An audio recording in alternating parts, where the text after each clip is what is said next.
नमस्कार, आप the Z+ देख रहे हैं। बिहार में बढ़ते कोरोना संक्रमण के बीच आज एक बड़ी राजनीतिक उथल-पुथल देखने को मिली। ये राजनीतिक उथल-पुथल पप्पू यादव के गिरफ्तारी को लेकर के है, बताया जा रहा है। और जो खबरें चल रही हैं ये कहा जा रहा है कि राजीव प्रताप रूढ़ी के खिलाफ हल्ला बोलने का आज पप्पू यादव को एक सज़ा मिली है, या कहा जाए कि एक उनके खिलाफ जो उन्होंने आवाज़ उठाई थी उसके विरोध में जो चीज़ें हो रही है वो आज देखने को मिली।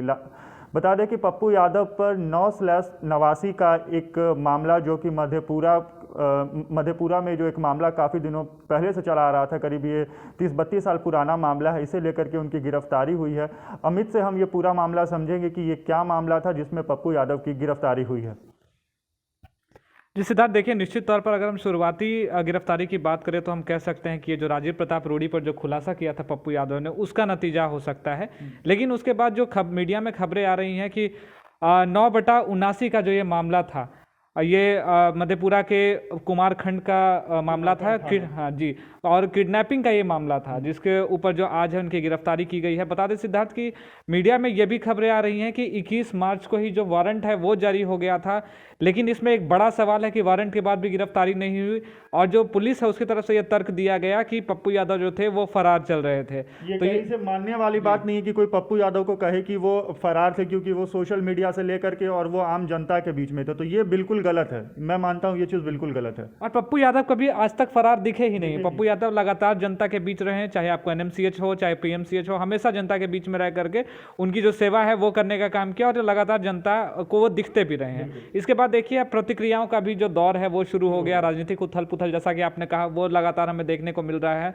इस बीच पप्पू यादव की जो पत्नी है रंजीत रंजन, उन्होंने एक कमेंट का रिप्लाई करते हुए ये लिखा है कि मुख्यमंत्री जी, जो लॉकडाउन है, इस लॉकडाउन में जो अरेस्टिंग है उसका प्रावधान नहीं है लॉकडाउन नियम को तोड़ने के बाद, तो आप कृपया करके अविलंब इन्हें रिहाई दीजिए, पप्पू यादव को रिहाई दीजिए, और वो ताकि वो वापस से जनता की सेवा में जा सकें। इसके बाद हम कहें कि जो राजनीतिक अंदर खाने भी जो उथल पुथल चल रही है वो भी हमें देखने को मिली है। जिस तरह से मुकेश सहनी ने इस पर लिखा है कि ये असंवेदनशील है, और जो जनता के जनप्रतिनिधि हैं उनको ये बात समझनी चाहिए कि आपको भी लॉकडाउन का सम्मान करना चाहिए। तो कहीं ना कहीं इन्होंने एक बैलेंस करके और लास्ट में एक ये संदेश दे दिया है कि ये जो गिरफ्तारी है वो असंवेदनशील है।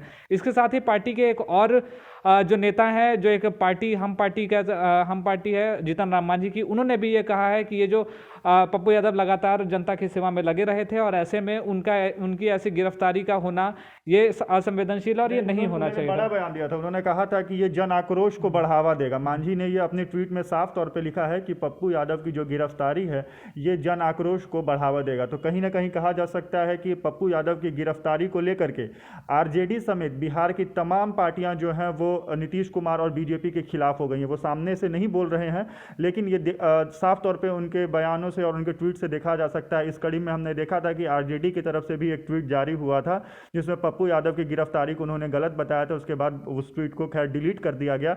लेकिन जो राजनीतिक सरगर्मी है वो सभी पार्टियों में तेज हो गई है, और पप्पू यादव की गिरफ्तारी को लेकर के जनता के साथ साथ ही जो पार्टी के नेता हैं अलग अलग पार्टियों के, उनमें भी आक्रोश देखने को मिल रहा है। जी सिद्धार्थ, देखिए अब ये देखने वाली दिलचस्प बात होगी कि किस तरह से उन्हें, अभी बता दें कि फेसबुक लाइव के जरिए हमने देखा कि उन्हें मधेपुरा के जेल में जो है शिफ्ट किया गया है, और लगातार उनके समर्थक पीछे गाड़ियों से उस काफिले में चल रहे हैं। और आगे अब देखने वाली बात ये होगी कि जदयू और जो भाजपा, उनकी तरफ से कोई प्रतिक्रिया अब तक देखने को नहीं मिली है। तो जदयू के कुछ नेता ने कहा है कि पप्पू यादव जिस तरह से काम कर रहे थे वो गलत था, पुलिस ने उनके साथ सही किया है। अच्छा, तो जदयू की तरफ से ये बताया सिद्धार्थ ने अभी कि जो प्रतिक्रिया है वो आई है। अब इसमें ऐसे देखना होगा कि राजीव प्रताप रूढ़ी और जो 9/89 का कुमारखंड का जो मामला है वो इन दोनों के बीच में, सामंजस्य के बीच में पप्पू यादव का क्या होता है, वो मधेपुरा जेल में कितने दिनों तक रहते हैं, और क्या जो उन पर जो कार्रवाई है वो आगे की जाती है। सिद्धार्थ, साथ ही साथ मैं इस वीडियो को अंत करने से पहले ये बता दूं कि पप्पू यादव जब पुलिस की गाड़ी में बैठ रहे थे मधेपुरा रवाना होने से पहले, तो उन्होंने बड़ा ही एक भावुक संदेश दिया था। उन्होंने कहा था कि अगर मैं मर जाता हूं तो नीतीश जी ये बताइएगा मेरे परिवार की देखरेख कौन करेगा। तो कुल मिलाकर के कहा जा सकता है कि बिहार में कोरोना संक्रमण के बीच एक बड़ी राजनीतिक उथल पुथल आज हुई है, और वो राजनीतिक उथल पुथल पप्पू यादव की गिरफ्तारी पे है। खैर, इस मामले से जुड़े और भी वीडियोस हम आपके साथ लेकर के आते रहेंगे, इसलिए ज़रूरी होगा कि आप हमारे चैनल को सब्सक्राइब करें। वीडियो अगर फेसबुक पेज पर देख रहे हैं तो हमारे पेज को लाइक करें और फॉलो करें।